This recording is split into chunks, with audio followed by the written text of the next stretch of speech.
With the scene locked down and the victim transported for autopsy, investigators are left with two critical questions. Who is the victim and who is her attacker? To answer the first, Detective Pitcher comes up with a plan. Yeah, I'm kind of going through things. And basically my thought then, especially keep in mind, like I said earlier, this is right coming into Thanksgiving, right? Everything is about to get slammed where we live. This is a huge tourist spot. So I was concerned that, okay, we could lose video evidence that might be in the area. Talked to my captain, and I showed the captain too, the car part and all that. And I said, all right, I'm leaving the scene and I'm about to start hitting every business, starting with the bars in the area, and at least get them marked so that they don't get rid of evidence on us. At Pitcher's request, officers go from business to business, searching for any sign of the suspect's vehicle. One missing a black 3x8-inch piece of bumper and showing damage consistent with hitting branches, as well as any indication of a possible daylight abduction. But with no clear timeline for when the murder occurred, the search could take anywhere from hours to days. So Pitcher splits his efforts, directing some officers to focus on the second piece of the puzzle, identifying the victim. He sends them to local businesses, hoping that someone might recognize her. But that's when an unexpected problem emerges. Hey, sir, you're on Detective Brady. This is Detective Bunce. We're doing we're part of the homicide investigations going on. I don't know if you've heard what's going on in Marathon. And we don't know whether the victim is still unidentified, and we're taking a shot in the dark, and maybe if she might have been a patron here. So if it's a graphic photo, we're going to ask if you have seen her or a couple of bartenders. I'll take a look. So I've been here the last few nights. Okay. Since Wednesday, so. Okay. Some pictures. I haven't seen anybody like that, no. Okay, do you think you're maybe a bartender or so would... They probably wouldn't want to, knowing they're a bit on the skittish side. With the victim still unidentified and no sign of the suspect's vehicle, officers are at a loss. With every passing hour, the killer edges closer to vanishing for good, along with any chance of solving the case. But just as leads begin to run dry, one bartender would step forward, giving them their first major lead. How you doing, Chris? Hey, how are you? We're gonna... I just got your phone number. 917. And are you willing to look at the photo of the victim and see if you might know her, or it's pretty... It's up to you. Yeah, okay. All right. There's this lady here. You might be able to recognize her. Yes. Okay, do you know her name? Or perhaps does she drive a car? Does she live anything where we could try and track down? We don't know who she is, so it's very important. We're trying to find out who she is. I can't think of it. Okay. But for sure. Yes, I know exactly who she is. Okay. Definitely. Although the bartender doesn't remember the woman's name, she recalls seeing her multiple times, suggesting she's likely local. And then another bartender approaches. She recognizes the victim too, but still can't provide a name. However, she remembers something else. She had seen the woman working at the Sunset Grill restaurant just a few miles away. With this new information, officers quickly wrap up and rush to the restaurant, realizing they may be moments away from answering one of the case's biggest questions.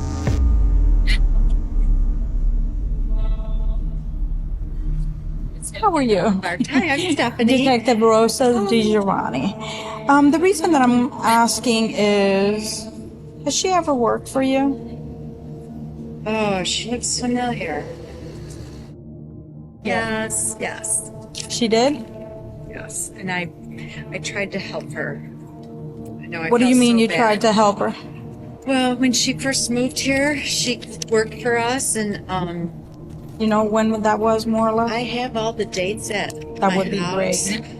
And I feel so bad about what happened to her because I really... Finally, officers have a name, 51-year-old Michelle. But when detectives check for a missing persons report, they find nothing, leading them to assume the victim has no close family. That is, until her employer reveals something that makes her death even more tragic. She told me, she was from, is it Wisconsin or Wisconsin? I have all her info where she was from, I think. And she had a family. I knew she had children.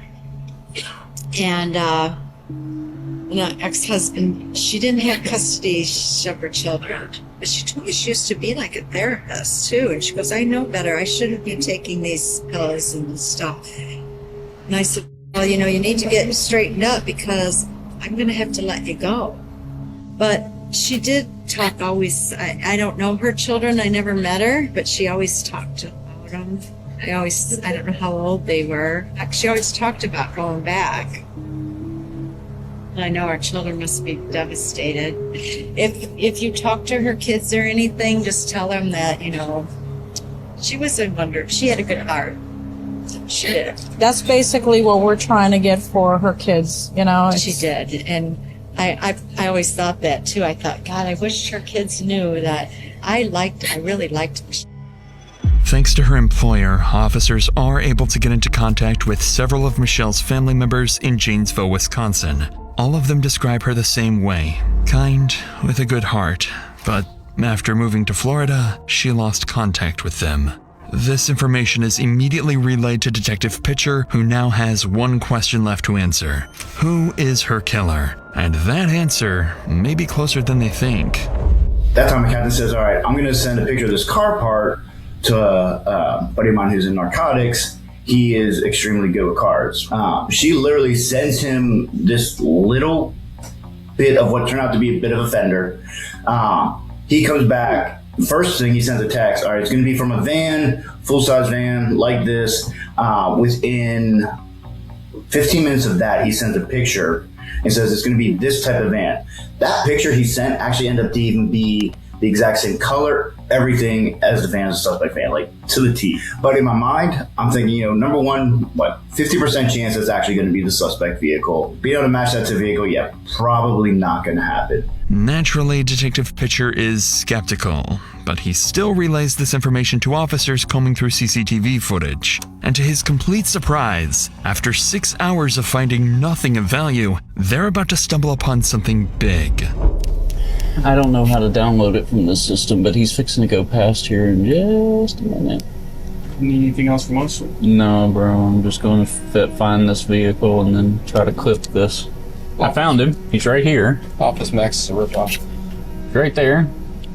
At last, police spot what they believe to be the suspect's vehicle, a black and silver Dodge conversion van, visibly damaged with pieces missing. And once they run its license plate, detectives can begin reconstructing the killer's movements piece by piece. He's gonna go by, I'm sure. There he goes, right there. Yep, 1207. He will let you, yeah.